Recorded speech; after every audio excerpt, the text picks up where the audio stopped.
Going into 2024, you may be in a position where you're wanting to have more understanding of how to use Honeybook.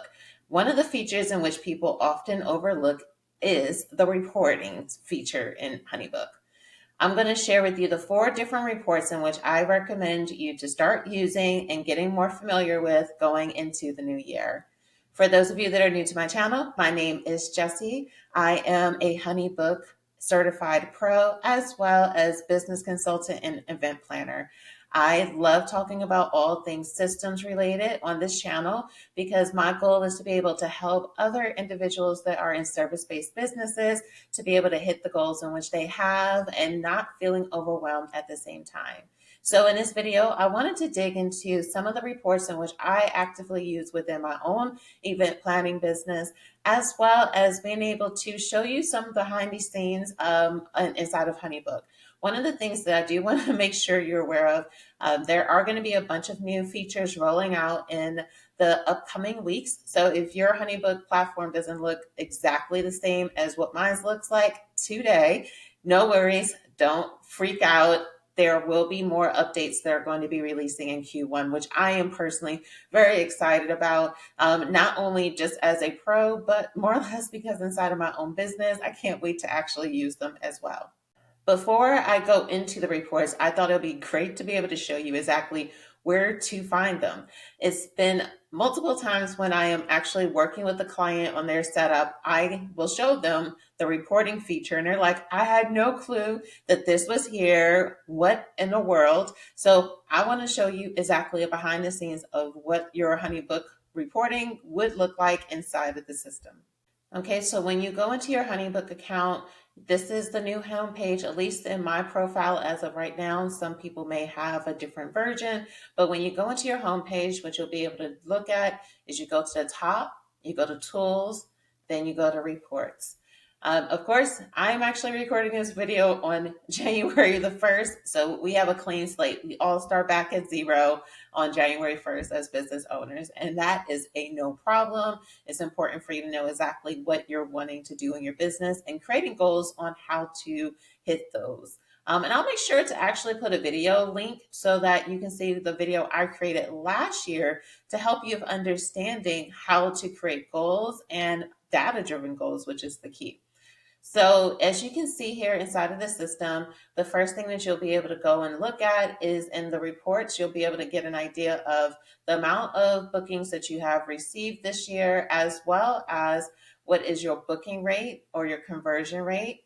Then what you'll be able to then see is every month how much you've brought in, as well as your booking rate for each one of those months. And then as you continue to scroll down, you'll be able to get a chance to see the number of projects in which you've booked in a specific time period and the value of those too. And then when you continue to scroll down, you'll be able to get an opportunity to see exactly what type of, where do people find you, what's the average value of those individuals, and then you can, again, be able to make some really informed decisions within your business. So as I scroll up, this whole video is going to be going over this portion, download reports, that's going to help you with understanding how to pull this data from Honeybook to be able to utilize this inside of your business. As you can see here, you have the ability to select the time frame in which you're wanting to do this. So if we were already further along in the month, I could do month to date or quarterly or year to date and custom. One of the things that I like to do is run these reports at least once a quarter to figure out how I want to use that data to be able to do intentional marketing campaigns and things of that nature, which I will be digging more into later in this video. So you see here that you have the ability to look at payments that have been completed. You also have the ability to see leads, and then you can see here it says leads will allow you to see the contact, project details, the lead source, and the date in which that person booked. If you're going to do projects, it'll allow you to see if a project was booked or if it was not. And then you can see the amount of booked projects per client so that you can have an understanding of what is the value of the client in which you're working with. I think this all of these reports are extremely helpful for you, and we're going to go into why these are helpful for you as we continue on in this video. So that's the behind the scenes for you, just on how to be able to run the reports as of right now. The first report, the payments completed report, which is the very first report, I like to run this so that I can have a better understanding of the amount of payments that have come through. And to me, that's not always, for every business, it may be a little bit different. You want to know this because this is going to help you of understanding what is your average customer spending with you. You'll be able to see the ebbs and flows within your business. Typically, first quarter within the event industry, again, it depends on the sector or the location where you're at that can make this true or not. But one of the things I find that's very common is that in first quarter, things get a little bit slower for us. So if I wanted to run a payments completed report, what I would do is, as of 2024, I would run it for 2023 for Q1 to have an understanding of which clients worked with me and what was the average client spend or value inside of first quarter. This will help me of understanding that if my clients were on average spending X amount of money, and the way that you calculate this is that you will get the total of payments that were received and divided by the amount of bookings in which you had. So if you'll get a number, let's say it's $1,000, $2,000, $10,000, it doesn't matter the value because it's just data.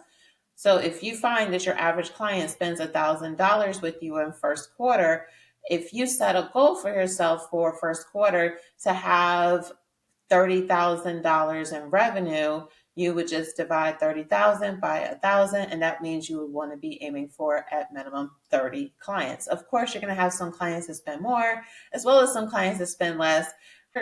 The number is just going to help you of understanding how to set a more effective goal. The next report that I would do is to actually run a report to understand the growth within my business. And that's going to be monitoring the success rate and bookings. This will help you understand your conversion rate. Numbers are just numbers. All you can do is learn how to improve the numbers so that you can have better revenue or higher client retention or higher conversion.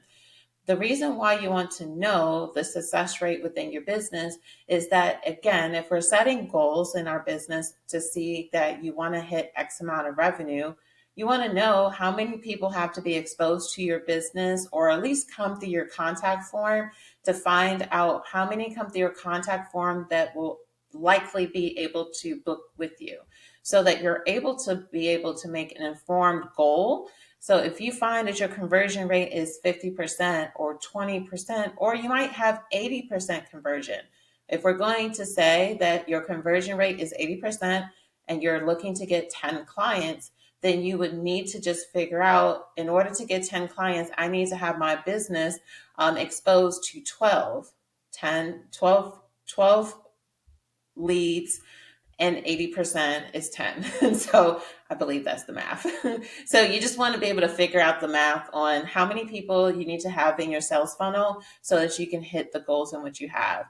Yes, this may seem overwhelming, but don't allow it to freak you out. This is just going to help you with knowing some kind of way to hit a goal. What I often find is that people say, I want to make 6 figures or $500,000, whatever the goal is.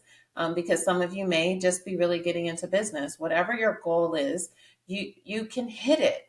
However, I always want to recommend for people to have data on what is going on in your business right now so that you can be able to learn how to improve what results you have been getting, and also set goals using that data that you can create actions to hit them. The next report that I recommend you running is going to be Book Projects Per Client report. They do have a really great feature now inside of Honeybook that allows you to see the value of a specific client. You will want to keep an eye out on this data because it's going to help you of knowing which clients you have that spend more frequently with you, or the ones that may have some payments that are past due, whatever the case is. But the reason why you want to look at book projects per client because that will help you of understanding the data behind how often are people booking with you. I want to really emphasize the importance, especially for those of you that are watching that are in the event industry. The key is not just individual transactions. What has attributed to a lot of the success within my event business was not focusing on just getting someone to spend money with me one time. My goal is to be able to make sure that my clients are working with me repeatedly. I've been having my event business now for over 11 years. And the only way that it was able to be successful was because I was not solely focusing on getting new. I think a successful business is always going to be focusing on how do I maintain clients, as well as how do I continue to, how do I, the goal is to focus on how do I maintain clients, as well as how do I attract new. You don't only want to attract new, and you don't only want to maintain.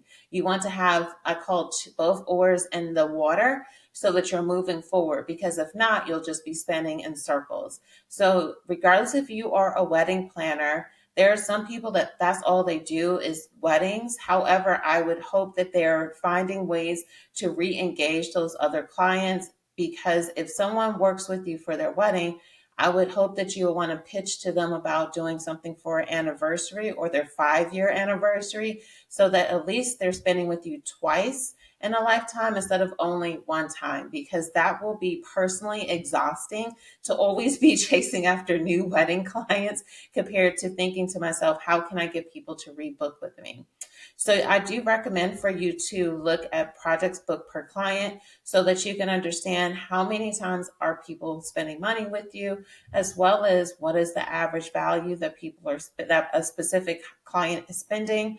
And then that too will help you with thinking about how can you get someone to spend more money with you, or can you get a client to rebook you. The last report that I would recommend you to do is going to be running your leads report. I recommend this because it will help you with understanding where you're getting your leads from.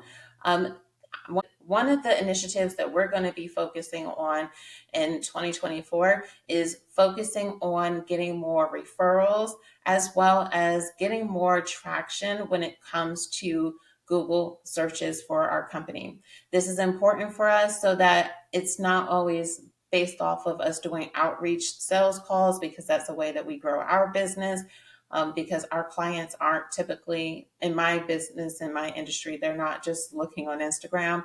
And I think this is important for you to run too, because if inside of your business, if you're using Honeybook and you're seeing that you're getting a good amount of leads in, but you may be getting more leads from other platforms than you are aware of. So that's why I always recommend for people to at least do this twice a year, so you can evaluate, okay, am I putting all this energy into this one platform? Is it really producing results?